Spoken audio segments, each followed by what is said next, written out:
আমি যে জিনিসটা বলতে চাচ্ছি দ্যাট আপনারা দেখেছেন, আমরা যে কথাটা বলেছেন মাননীয় প্রধানমন্ত্রী যে সিদ্ধান্তগুলি নিয়েছেন, আস্তে আস্তে আমরা কিন্তু অনেক নর্মালসিতে চলে আসছি।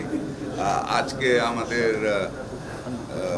কারফিউটা সকাল 7টা থেকে 5টা পর্যন্ত শিথিল করা হয়েছে এবং আগামী পর্যায়ক্রমে কিন্তু আমরা এটা একদম নর্মালসিতে আমরা ইনশাল্লাহ চলে আসব।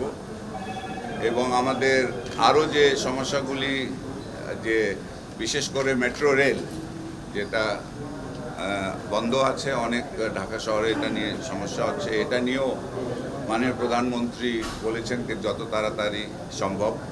গতকাল জাপানি রাষ্ট্রদূত মাননীয় প্রধানমন্ত্রীর সাথে দেখা করেছেন এবং উনি বলেছেন যে জাপান থেকে এখন টেকনিশিয়ানদেরকে আসতে হবে আর দেখতে হবে তার কীভাবে এটাকে কত দ্রুত এটাকে আমরা রিপেয়ার করে মেরামত করে এটাকে আমরা আবার সচল করতে পারি, শুরু করতে পারি।